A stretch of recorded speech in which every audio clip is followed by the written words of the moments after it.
If you do not drop Osimhen, it shows that he's bigger and better than everybody else in the national team. Drop him. This is a consequence of his rudeness to Finidi, which he got away with scot-free. What I did not get was at full time, you got up. You're the first person because the camera panned with you. You went to the dugout. As you left the dugout, you were going inside. And I'm like, guy, your team just won. People sent messages here in support of Osimhen. The one with Finidi, I condemned it outright. But there's one Nigerians condemned him. But I supported him. That one, that's Zimbabwe one. It was bad too. No, it was bad, but I could get that.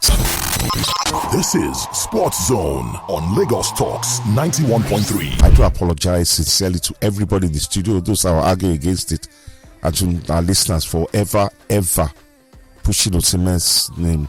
Because I think he's a small boy, and I think he lacks. When you lack self-control, you can never be an adult. You can be old in age, but if you lack maturity, you can't behave like a gutter slide. What absolute nonsense to your team. That's beyond disrespect. Yeah, that's beyond a total lack of maturity. Who the hell are you? I like what you just done. You've taken responsibility. No, I do. I will. I'm also sounding about take responsibility as well. I will. That I ever even considered the idea. And as Fortune said, did you consider him as captain too? Yes, I did. He did. Yeah, I did. And that's why. That's Antolu can come to my house. I banned Tolu. He was coming. I said, get away. You understand? No, so Femi, you need to apologize. I'm doing that as a step up too. And like you said, maybe because he didn't want to pick up a second year Lookman to miss the knockout game. And somebody said that. Somebody wrote that in, and the person was right. Yeah. That's the only reason that he behaved normally. I mean, who the hell are you?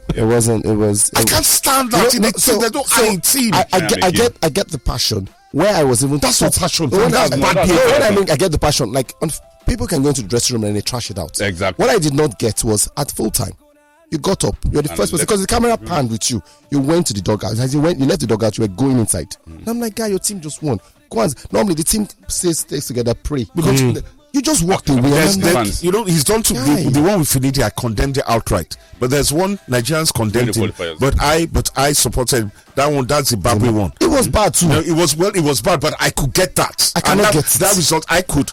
And I still don't blame him for it because that result cost us qualified. Did he score 2 goals in the game? No, whatever. He scored the only goal, but it's okay. It's not enough. But I'm saying now, a persistent pattern of misbehavior has led us to this point, and that Alisa was like that. It was only because it was a yellow card that he behaved himself. Okay, so what's the solution to this? Because I've read quite a few comments. I would say drop him. I would say drop him. I would say drop him. Okay, if you do not drop him, how do you discipline him? I don't think you should drop him. So if you don't drop him, Femi, that means he's larger than the team. No, I know what Charles. And in fairness, hold on, please, Tolu. This is a consequence of his rudeness to Finidi, which he got away with scot-free. We have the NFF has created a monster. Not just the NFF, even Nigerians. People sent messages here in support of Osimhen. Nigerians are also guilty of this. Didn't know what he was doing. This is the height of entitlement. I think that you don't drop him. I think that he gets punished. How? The team should figure that out. No, give us a solution. How? The most you can do is fine him. How much you want to fine him? No, not fine. It's not money. It's not the money thing. Then what? I think that's something that he has to do within the team. Paid. No, not even money. He has to do something within the team. No, they should drop it. Outside of putting out an apology. We are in the middle of a competition. Exactly. Quarter-final stage. I mean, we suffered the same thing during the qualifiers against DR. He was taken off at that time. Yeah. And taking him off, again, I can say this issue between him and Lookman goes way back. Didn't just start yesterday. Way back to when? I've heard people say that, but way back to when? When exactly? It could have been earlier in the qualifiers. We don't know. But at least we saw it at first time. Lookman don't get 2 goals now. Yes, but still, Lookman. He was an Africa at that point. He's a much more mature player. He's a much more professional player than him. So she counts out to him. He has shown that. But Osimhen, on the other hand, what do we do at this point? Like I said, we cannot take him off the team. We can't take him off the team. If you do not drop Osimhen, it shows that he's bigger and better than everybody else in the national team. Drop him. That's what it means. I say drop him. If it was Mozambique, nobody's indispensable. If it was Mozambique, I'll say drop him. You know what? But it's not Mozambique. How about if you drop him and we beat whoever comes our way? What if we don't drop him and then we don't? Because Nigerians will be the first people to remind the coach you failed. Did he not play against DRC? Look, I beg. You need to lay down the gauntlets. You need to lay down. He had an injury. Why did he take him off? Guy, Osimhen is not. It's Is not not. gonna be too Osimhen expensive. is not bigger than the super. He's I not agree. super I player. agree. Not bigger. But I taking agree. him off right now. But when you're going to war, you go with your best soldiers. Oga, is he the best? Mental He is not is- right. he is the best He's not. attacker. That guy's mental. If you don't have the right mentality, you will Simply lose. on Half footballing of So it. if for whatever reason, yeah, in training, Victor Osimhen gets injured, so we cannot play. don't go play again. We'll have to. So what's the cannot difference? I beg, That's the way they do Femi Dunphy. We cannot play. I beg. I'm totally and vociferously against anybody that says we should pander to Osimhen. Left to me, he must be dropped the game against Algeria there, or at best, if we are going to do a middle path, start the game on the bench. He must know that he's not bigger than his teammates. Yes, I we agree. have created a monster and accept that we have, but it's time to tame that monster. This is a badly behaved boy, or very, very badly behaved, and his mentality is suspect. And in fact, that you field a player whose mentality is not up to scratch, he's a danger to himself and the rest of the team. That's the problem. I'm talking. This is a football decision. That means you are not mentally keyed in. You mentioned the example of you scoring a goal and you get a yellow card, not for taking off to understand, pointing at someone on the bench. And please, people should not misinterpret this. To understand, because psychology, you must understand why a player behaves the way he behaves. I'm not understand. Understand doesn't make it right or wrong. Okay. I'm saying understand. So in previous time, because we've all said this, Osimhen was the most important piece in the Super Eagles in previous qualifiers. Now he's not the most important piece. Who says? Now he's not. Who says? Why No, do you in say this that? tournament. Is The reason why I say now. replaceable? No, in this tournament. Ademola Lookman has performed better. That's what I'm saying. I'm saying But that it in this doesn't mean tournament- that a lot of people still think that the arrowhead is not Osimhen. The arrowhead is him. In this tournament, our most important piece is not Osimhen. The team has scored goals without Osimhen. The team has played well without Osimhen. Feeling the target man. funny Right? enough, He's the target man. I agreed. Then we I'm can- saying that we scored goals. Yesterday we had 3 different scorers. So it shows that we have goals everywhere in the team. Is it that he's now beginning to feel isolated? That all of a sudden that praise and worship I get doesn't come anymore? Because that's the truth now. That he wanted to score a hat trick. That's selfish. Yeah, it was on a I'm hat-trick. thinking about myself that's now. Not the selfish team. and unprofessional. Not the team. Because even if he had missed the chance, you're like, guy, forgive me the ball. Now don't do. Because in his second game, we allowed it. He picked up a yellow card, and we stylishly mentioned it. But because people did not see what was that all people about? did not see the referee give him the yellow card. People did not know. I saw that and I was wondering, It was He on scored a record. goal, didn't take off his jersey, but was pointing. why? Yeah. At the Was he expected Tunisians to be heralding him or praising and adoring him or watching praise watching? And it takes away from the performance of a young man who at such a young age has almost got 100 caps. And his performance yesterday was inspirational. Very Yeah, Alex very Iwobi. shanded. This is a conspiracy theory. Yeah, but I said I would run it by our listeners, but because I believe it's credible. Remember in America, about 2 or 3 weeks ago, the Epstein files were released. Do you understand? Now, those files were released by the Department of Justice after the deadline. Most of them, a lot of them was blacked out, redacted and all that. Then shortly after that, what does Trump do? He attacks Venezuela by kidnapping Maduro and his wife. Then he now follows that up by instructing the Glazers to instruct Ineos to sack Amorim. Do you have evidence of that? There's a direct. They're Americans. The Glazers are Americans. So in order to in all over the world, attention.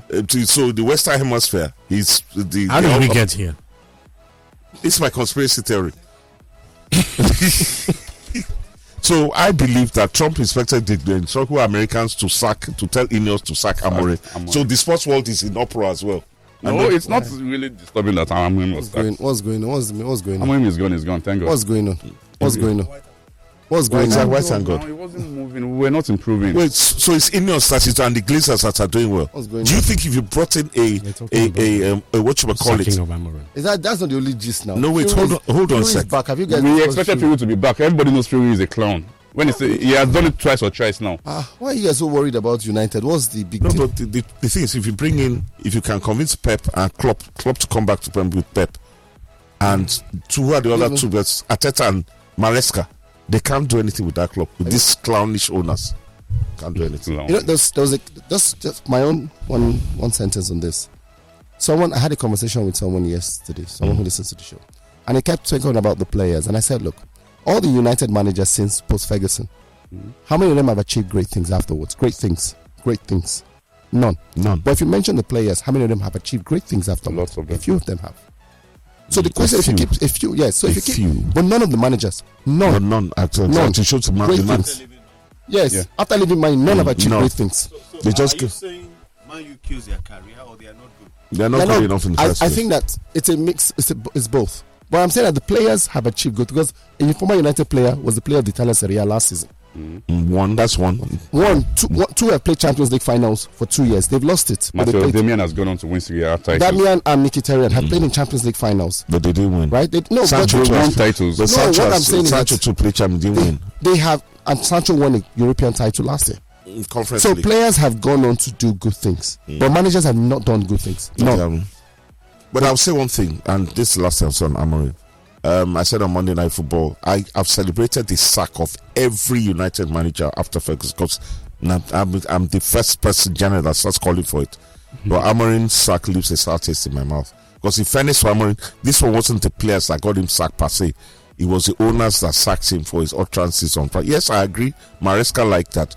You don't come out and yap your employees, they will sack you. But they didn't back him, and this is where we are. So it's so ironical that both of them were sacked on the same points. 5th and 6th on the same points in the league. You don't sack your manager, both managers, you don't sack them for being 5th and 6th on the current league table. Just 3 points off Liverpool in 4th. You don't do that. Do you understand? You said it wasn't backed. It was backed financially. Exactly. I was going to go there. I consistently disagree vehemently that the managers at Manchester United were not supported by the board. Every manager at Manchester United was given money. Except huge sums. Ragnick had a little time, so we can't take him out. Ragnick did not even have a transfer window. So you can't call that. So you can't include that. But every manager at United has been given large sums of money to buy players that they want. Can I come back on that? Two things. You are not lying. You are not telling an untruth. What you are saying is factual. But two things can be true at the same time. You can give somebody money and the money you give, you buy absolute rubbish. Or you get value. Now let's use Amorim, for example, this last one. First things first, we didn't really need, in hindsight now, I wanted them to be there, but we didn't really need to buy both Cunha and Mbomo. You didn't need to? You didn't need to buy the two of them at the expense of buying 0 midfielders. United's midfield for years has been terrible. It's the weakest part of that team. I have it on good authority that what's his name? Amorim wanted an experience. Where does Cunha play? 10. 10. Is that not midfield? It's not mid. No. What's attacking midfield? Attacking midfield. Attacking midfield is a midfield now. The fulcrum of a team is the central. The 6 and the 6 and the 8. The 2. Those are the two crucial areas. That's the connection between the defense and attack. United's zone is very, very inefficient. I have it on good authority that Amorim really wanted Martinez. Yeah, they brought in Lamans on the last day. Lamans has been good though, but he was supposed to be coming as number 2. That was even his own agent said so. They were supposed to come on, and then most importantly, he wanted this boy from Villa, Oli Watkins, and they brought him Šeško. Now look at Šeško. Šeško right now is a disaster. So, and then you blame the coach. This Šeško that you talk about, yeah, is a disaster. But in fairness, that's harsh. But in truth, that's harsh.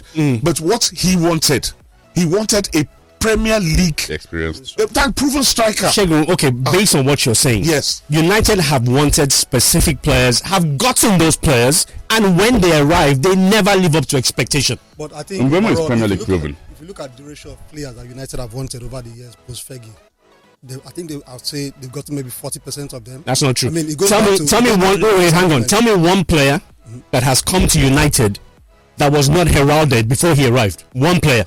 Yeah, heralded, yes, but wait now. Don't analyze. Just tell me one. Patrick Dogu. Excuse you? Excuse you? Patrick Dogu was said to be the finest young left back in European football before he came to United. Play for who? In fairness, what are you saying? I don't understand. Playing where? But they were relegation bound last season. But where was Bruno coming from? Bruno has performed now. That is one. In fact, Bruno is literally one of the only players that has performed in United. I think that and even Bruno himself has long dipped off. A lot of United, I think United just needs to do soul searching. The truth is, people fire managers too quick. Calm down. Femi, 3 months. Femi, That was too long. the problem should have been with to the end of the United, season. the problem with United, and anybody can disagree, is United wants a quick fix. It's A quick fix is not going to work. It's not good. possible. You cannot look. Chelsea have done it, and for whatever reason, they kind of succeeded with it. But because one club did it, doesn't mean it will work at another place. Exactly. For Amorim, The quick fix has not worked till the end of the year. As I said, Lookman, and in this, I honestly disagree with the sacking of Amorim because I think Amorim was walking in the right direction. yes, he was. I think he was. He called out. He got like rid of this. It's not what he But the No. problem is, It's Shegun, a and you football have to admit it, you have to agree that you cannot go in front of the media Yes. and be talking the way you do. You cannot. But he spoke the truth, and Eh, and Mudegbedifu, I give him. But when Ronaldo spoke the truth about United, you guys condemned him. Yes, we did. Yes, You I did. You condemned him. I did. So why then do you now accept Amorim for speaking whatever it is that he terms to be his own Because truth? at the end of the day, Ronaldo showed disrespect to the manager when he was substituted. He pulled a strop. Then after that, went to go and start talking. So what Amorim has done, is it not disrespect to the board? And what is that? It's to the board now. And he lost exactly. his job. So fine. it's a consequence of what you do. And I agree with him. Maresca did the same thing, and he was sacked at the end of the court. And the United's board is inefficient. It's corrupt. Corrupt? Yes, Corrupt. that is corrupt. And you prove that. It's corrupt. It's corrupt. Inefficient. But I don't know It's about when you spend so much money and you don't have it. There's corruption going on. You wanted Dan Ashford at the end of the turn now you sacked him. This bolted fraud, Dutch fraud. Let me Everybody ask you this. knew that he was a bad manager. Not only did you extend his contract, do you understand? Then he took United further down. Then you sacked him. Then you now went to go. But I also remember very clearly, Yes. Shegun, that when this club was bought over by what's his name? Ineos. No, I want his real name. No, Jim Ratcliffe. Jim Ratcliffe. Yes. You guys celebrated. We did. You did. sure. You Sure. celebrated. I celebrated We talked. Amorim. I loved Amorim. I thought he was going to do, but at the end of the day, the truth about at the end of the day, the club, as I said, I was never Amorim out, but I was Amorim doubt. So do you think that Jim Ratcliffe bought the club so that he could ruin it? Is that what you think? Of course. That's exactly what he has done now. Because let me tell you what he made a mistake. He's in bed with the Glazers. The Glazers have taken this club from a club that had no debts. No debt. United was in the black when the Glazers took over in 2005 or whenever. That's 20 years ago. To a club now that owes £1 billion now. United owns the better part of £1 billion. Owes the better part of £1 billion. That's the kind of club that we have now. And Ineos took over that club so to stop the Qatar-based players. Okay, we all thought Ineos was going to be independent, but no, they're just a pawn of the Glazers, as evinced by my coach. But they have majority stake now. Yeah, the Glazers, The yes. Glazers do? That yes. Ineos controls the footballing The aspect. sporting sector, but one, according to my source that gave me this theory, that Trump asked Glazers to sack. That's what I believe, I need to go back on social media. I can provide proof. But you will last though. You will last though.